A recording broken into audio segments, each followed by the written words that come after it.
गांजा का दारू का जुआ खिलाता था खुलेआम। साला एक बार जेल गया समझ आ गया, 14 बार अंदर है।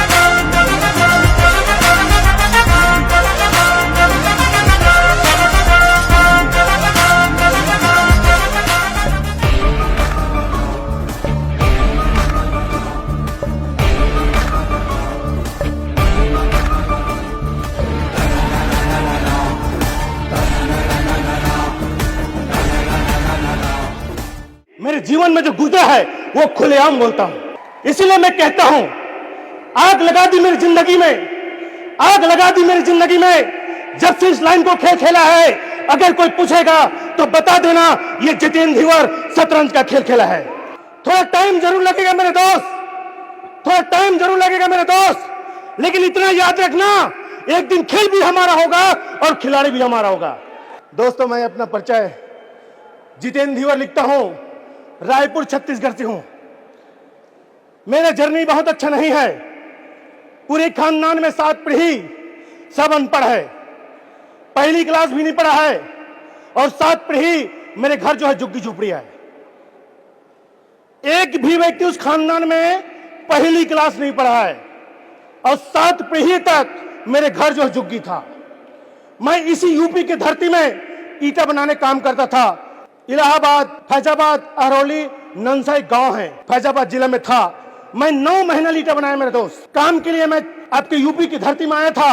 9 महीने के बाद जब मैं छत्तीसगढ़ गया तो मेरे जो खदर के घर था वो भी फूट चुका था। मेरी जिंदगी में 2 टर्निंग पॉइंट आया, वो पूरा मेरी जिंदगी ही बदल दिया। मैं अच्छा खाचा गरीबी की जिंदगी जी रहा था। 9 महीने के बाद जब वापस मैं छत्तीसगढ़ गया तो खुद से मैंने मिट्टी ढोया, फिर कच्ची घर बनाया, और मेरे माँ बाप, मेरे जीजा दीदी यहाँ चले गया था, वापस उसको बुलाया। मेरे भैया भाभी की शादी हो चुका था, वो अपने ससुराल चले गए थे। 5 पीढ़ी गरीबी के चलते अपने अपने ससुराल में जीवन यापन किया था, और 6वां पीढ़ी मेरे भैया भाभी अपने ससुराल चले गए थे, और मैं बच गया था कुमारा। माँ बाप मेरे साथ में था, मेरा उम्र बहुत कम था मेरे दोस्त। मैं कुली कबाड़ी, खेती किसानी, चौरी में काम करता था। लेकिन एक दिन मैं धीवर समाज से आता हूं। जब मैं मछली मारने गया 12 बजे रात के, और मेरे गांव में जो स्टेडियम बना है, वो स्टेडियम का जनरेटर गायब हो गया, और वो इल्जाम मेरे ऊपर लग गया। हेलो, ना मैं चोरी किया था, वो इतना बड़ा जनरेटर था, मैं अकेला कैसे चोरी करके पाऊंगा। लेकिन इल्जाम मेरे ऊपर लग गया, और रात शाम के पुलिस आया तो मैं डर गया था, पीछे दरवाजे से भागा और सरपंच के घर चले गया था। पुलिस वाले ने खोजते हुए सरपंच के पास गया और उनको बताया कि तेरे गांव में एक बंदा है, चोरी के इल्जाम में था, वो घर से गायब हो गया। हमने उसको बुलाया, देखा, लेकिन पीछे दरवाजे से भाग गया। मेरे दोस्त, वो सरपंच के सामने में बैठा था। सरपंच बोला, यही तो वो लड़का है। कसम से बोलता मेरे दोस्त, ऐसे मारते लेकर गए ना, ऐसे मारते लेकर गए ना, और 24 घंटा सब चीज के केस में जाना, लेकिन चोरी के इल्जाम में मत जाना। हेलो, ऐसा मारा, ऐसा मारा, ये जो मेरे नाखून है ना, उसको पेंचिस में खींचता था। मैं चोरी ही नहीं किया, तो मैं कैसे बताऊं मैं चोरी किया हूं? अगर मैं हाँ कह देता तो कहां से लग देता। 24 घंटा मारा मेरे दोस्त, और मुझे अंदर कर दिया। लेकिन जब छूट के आया ना, तब सोचा साले ईमानदारी जिंदगी जी रहा हूं, तो साले जीना हराम कर दिया है। मुझे मार रहा है, पीट रहा है। अब आप लोग मुझे बताओ, एक इंसान को अगर मजबूर करेगा तो वो क्या करेगा? हेलो, मैं उस दिन से सोच लिया, ये जितेंद्र धीवर, ये ईमानदारी जिंदगी जी रहे हो ना, तो लोग तुमको परेशान कर रहे हैं। अब आज के बाद ना सारा जुर्म की दुनिया में उतर जा और गलत धंधा करने लग जाएगा। मैं उसी दिन से शराब बेचना स्टार्ट कर दिया। जिस गली में शराब नहीं जाता था, उस गली में शराब पहुंचाता था। मेरा काम रात में होता था मेरे दोस्त। मैं छोटे मोटे कोचियों को माल सप्लायर करता था। मैं ऐसा धंधा करता था। गांजा का, दारू का जुआ खिलाता था खुलेआम। साला एक बार जेल गया समझ आ गया, 14 बार अंदर हो गया।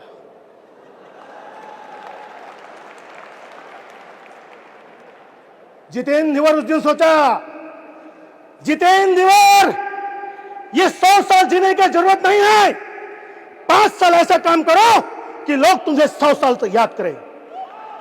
एक टर्निंग पॉइंट मेरी जिंदगी में मेरे दोस्त, वो कदम, वो दुनिया में मुझे कदम रख दिया कि मां बाप, गांव वाले, घर वाले, दोस्त यार, मेरे रिलेशन सब परेशान हो गए थे। लेकिन जब मां बाप बदनाम होने लगे, मेरे भैया भाभी मुझे गाली देने लगे, धुतकारने लगे, उस कौम को मैं छोड़ दिया। फिर मैं कुली कबाड़ी चौड़ी जाने लग गया। और एक दिन वो रात था जब 12 बजे रात के, जब मैं चौड़ी से आ रहा था, तो एक डॉक्टर साहब ने किसी दूसरे गांव इलाज के लिए गया था, और वो उसकी गाड़ी की लाइट मेरे ऊपर पड़ गया, और उन्होंने एक चीज बोला कि जितेंद्र, मैं सुबह आता हूं, कोई बिजनेस के बारे में बताऊंगा। मेरे दोस्त, मैं उसको हाँ तो बोल दिया, लेकिन अंदर से हिम्मत नहीं था। इस धरती में ऐसा कोई प्लेटफॉर्म नहीं है, ऐसा कोई बिजनेस नहीं है जो बिना पैसा से किया जा सकता है। आप मुझे बताओ कि मैं नॉलेज से भी गरीब हूं और पैसा से भी गरीब हूं, लेकिन रईस बनना चाहता हूं, तो ऐसा कोई प्लेटफॉर्म है? एक इंडस्ट्री है, एक प्लेटफॉर्म है, वो है सिर्फ नेटवर्क मार्केटिंग। 29 नवंबर 2015 इस बिजनेस में कदम रखा। एक लीडर ने एक लाइन बोला, तेरे खानदान में अगर कोई पढ़ा लिखा नहीं है तो कोई बात नहीं, तेरे खानदान में सब अनपढ़ है तो कोई बात नहीं, तेरे खानदान में कोई डॉक्टर नहीं है, कोई मास्टर नहीं है, कोई अभिनेता नहीं है, कोई नेता नहीं है तो कोई बात नहीं। इस इंडस्ट्री में 5 साल काम करना, वो सब कुछ हासिल कर सकते हो जो आज तक तेरे खानदान ने हासिल नहीं किया। मेरे दोस्त, ये जितेंद्र धीवर के पास 9 साल पहले कुछ भी नहीं था, लेकिन आज मेरे पास 15 लाख का डस्टर गाड़ी है, उसके बाद दूसरा 30 लाख का एक्सवी गाड़ी है, और तीसरा 60 लाख का फॉर्च्यूनर लेजेंडर है। मेरे पास गाड़ी ही 1 करोड़ का है। अमीरी का पहचान क्या है? यह जितेंद्र धीवर गरीबी से देखा है, और गरीबी को एकदम दर-दर से देखा है। मैं उस दिन से सोचा, जितेंद्र धीवर, जितना तुम्हारा उम्र है ना, उतना तुम्हारे पर्स में पैसा होना चाहिए, यह रहस्यिक पहचान है। जितना तुम्हारे गाड़ी की कीमत है ना, उतना तेरे अकाउंट में होना चाहिए, यह रहस्यिक पहचान है। जितेंद्र धीवर के पास ना एनी टाइम 1 करोड़ से ऊपर रहता है। साले रात में भी सोता हूं ना, ठंड में साला गर्मी लगता है। मैं जिस बिस्तर में सोता हूं, वो बिस्तर के पीछे 8-10 लाख रुपए रखता हूं। मैं हमेशा पैसा को लेकर भी सोता हूं ताकि गर्मी बने रहे। असली गर्मी पैसा है मेरे दोस्त, पैसा। ये जितेंद्र धीवर के दुनिया में ना सिर्फ पैसा ही पूरा चमत्कार लाया है। पैसा है तो डॉक्टर है, पैसा है तो मास्टर है, पैसा है तो किताब है, और पैसा है तो स्कूल है, और पैसा है तो गाड़ी है, घोड़ा है, बंगला है। और पैसा नहीं है मेरे दोस्त, कुछ भी नहीं है, जीवन बेकार है। वो कहता है ना, जब हाथी का बच्चा को बचपन में साकड़ में मानता है, और वही बच्चा जब बड़ा होता है तो उसको रस्सी मानता है। अब जब हाथी अचानक उसको तोड़ देता है तो उसको पालने वाला क्या बोलता है मालूम है? ये हाथी पागल हो चुका है। आप मुझे बताओ, हाथी पागल हुआ है कि समझदार हुआ है? ये जितेंद्र धीवर के जीवन में 7 पीढ़ी तक वो गरीबी की जिंदगी जी रहा था, कुली कबाड़ी कर रहा था, चौड़ी छाप आदमी था।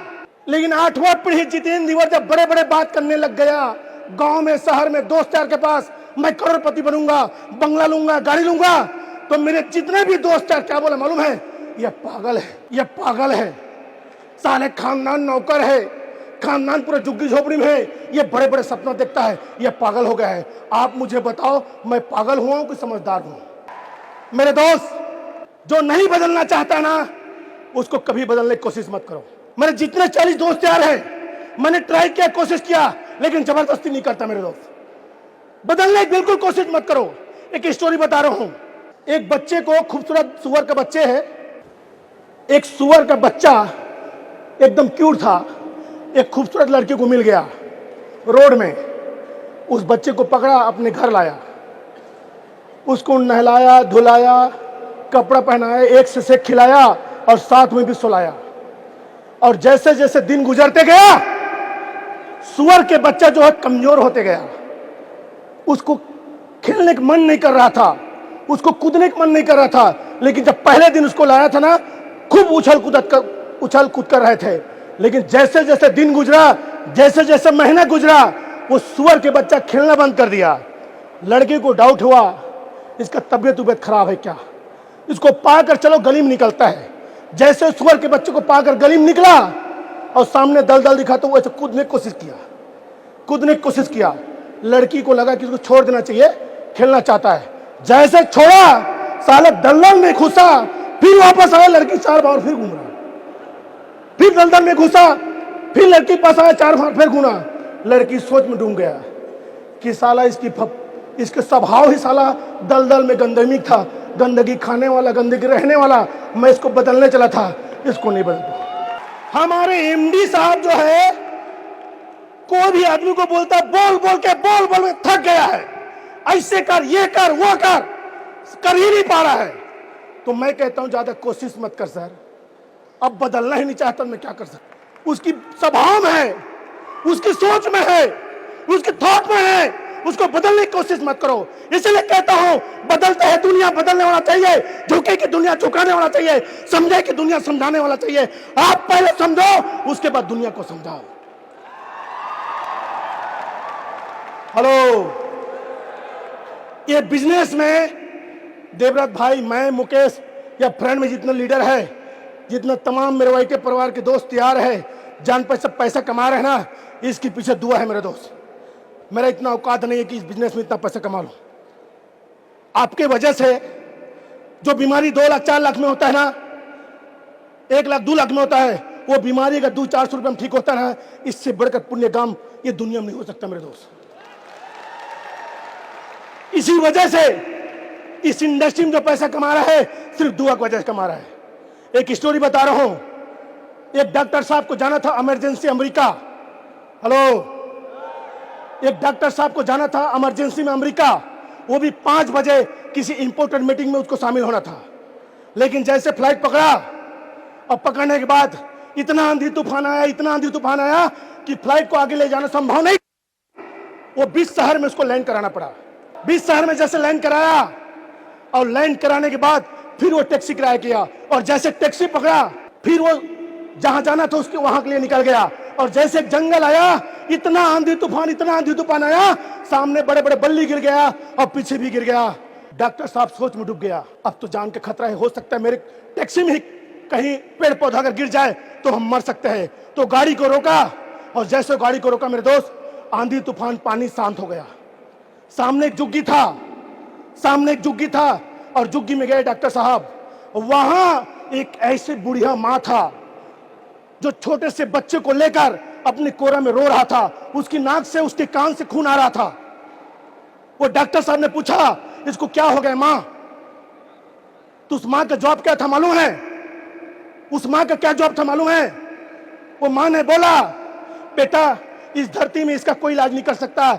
एक डॉक्टर साहब है जो इंडिया में रहता है, उसका इलाज वही कर सकता है, डॉक्टर खान बोलता है। तो डॉक्टर साहब बोलता है, मैं वही खान हूं, तेरे चौखट में हूं। माता राम, बुढ़िया मां, तेरी दुआओं में इतना ताकत है कि एरोप्लेन को भी रोक दिया, 20 शहर में लैंड करा दिया। तेरे दुआओं में इतना ताकत है, जब मैं आ रहा था तो रोड रास्ता सब जाम कर दिया, पूरी जंगल के झाड़ी पूरा गिर गया। तेरे दुआओं में उतना ताकत है, मैं वहां से उतर कर तेरे चौखट में, तेरे कदमों में ला दिया। मेरे दोस्त, ये बिजनेस वो प्लेटफॉर्म है कि आपको, ये ऐसा प्लेटफॉर्म है, एक ऐसा जिंदगी है, अगर तेरी वजह से एक भी जिंदगी में अगर बदलाव आता है, एक भी जिंदगी अगर बदलता है, तो समझ लेना ये जीवन आपके धन्य हो गया। दोस्त, मैं एमडी साहब को कहता हूं, सर तूने वो काम कर गया कि शायद लाखों में, करोड़ों में बिरले आदमी ये काम को कर पाता है। इसलिए मैं कहता हूं मेरे जिस्म के एक एक रोम रोम के जूता पहना दूंगा ना, फिर भी इसका एहसान नहीं बोल पाऊंगा। दोस्तों, बातें बहुत है, कुछ चंद लाइन बोलकर अपने बातों समाप्त करता हूं। नहीं और साथी से एक ही प्रार्थना है, एक ही मैसेज है, कर जीना है दोस्त, कर जीना है दोस्त इस दुनिया में, तो लहरों को मोड़ दे। कर ये नहीं कर सकता दोस्त तो जीना छोड़ दे। कर जिंदगी है जिंदा, कर जिंदगी है जिंदा, तो दुनिया वालों से बोल दे। अगर ये नहीं कर सकता दोस्त तो जीना छोड़ दे। अरे राहों के पत्थरों को, अरे राहों के पत्थरों को हिंसा बनाता चल, खुद ही अपने दिलों को सहिंसा बनाता चल। अरे पैसा वैसा के पीछे मत भाग, ऐसा वैसा को पीछे भगाता चल। बुला दे अपने दामन में, ऐसा ऐसा बनाता चल। गुस्सों को अपने दामन में सजा सजा के रख, तमाम मुश्किलों को चट्टी बना के चल। दिल अगर जिंदा है तो दुनिया से बोल देना चाहिए, इन लोगों में खून है तो खोल देना चाहिए। जिसका खून न खोले दोस्त, जिसका खून न खोले दोस्त, उसका खून पानी है पानी। अरे भारी मुश्किल से मानव जीवन दिया है, ये दुनिया से न बोल सके उसकी बेकार जवानी है, उसकी बेकार जवानी है।